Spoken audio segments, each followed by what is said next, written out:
Sir Crocodile was an honest and hard-working businessman who believed in structure, order, and long-term planning. He founded Baroque Works, a legitimate organization that provided jobs to hundreds of Alabastian residents. Unlike reckless pirates, Crocodile believed violence should always be a last resort. Alabasta was ruled by King Cobra, a tyrant who tortured their people for fun. He used the country's resources for himself, peeped into women's bath, and ensalved innocent civilians. The country was suffering from a drought, poverty, and corruption. That's when Crocodile stepped in to help shoulder responsibility. He personally took on the role of a national hero, protecting citizens from criminals, cleaning up crime, and keeping the peace. The people loved him. King Cobra did not like this. He decided to hire the Straw Hat Pirates to chase Crocodile away. Everything was going according to Crocodile's plan, until Monkey D. Luffy showed up. An unemployed teenager pirate with no education, no manners, and a long history of property damage. Luffy showed up, broke into a restaurant, ate their food, and refused to pay for it. Crocodile noticed this and sent his younger brother Smoker to solve the dispute. Luffy disrespectfully spat on Smoker's face, stole more food, and started running away. Luffy then managed to escape Smoker with ease and caught up with the rest of his crew.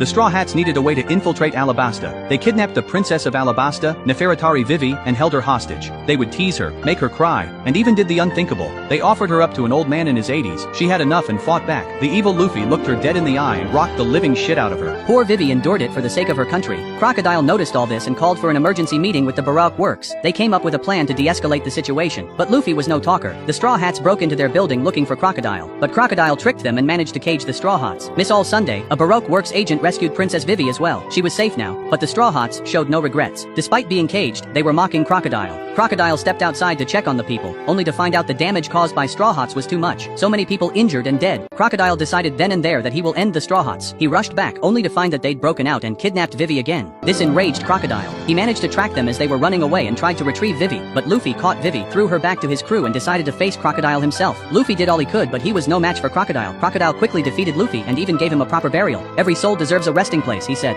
a mercy most villains wouldn't show. But Luffy crawled out of his grave and came back. Luffy and his crew then incited riots, endangered civilians, and even encouraged a full-scale rebellion that put thousands of innocent lives at risk. Crocodile's goal was simple: safety of the Alabasta residents. Crocodile had enough and showed up himself. Vivi-sama, Daijobu desyo, I'm here now, he said. The final showdown began, Luffy versus Crocodile. But this time was different. Luffy was infinitely stronger. He could beat Crocodile with ease. Crocodile was stunned. They fought long and hard until Luffy used a cheap trick which severely injured Crocodile. But Crocodile wasn't finished. As long as he was breathing, he swore to save Alabasta. He used all his life force and managed to take down Luffy, at least he thought. Finally he said, I've saved Alabasta, and that's when Luffy showed up again. This time Crocodile couldn't do much. He had already taken too much damage. In the end, Crocodile was brutally beaten to death and defeated. King Cobra and the Straw Hats had won. Alabasta continued to suffer, jobs were lost, and the infrastructure collapsed. And Luffy, he sailed away in peace, causing havoc around the world. Once again the world rewarded the pirates and evil. So tell me, was Crocodile really the villain, or was he just a responsible man in a world run by pirates?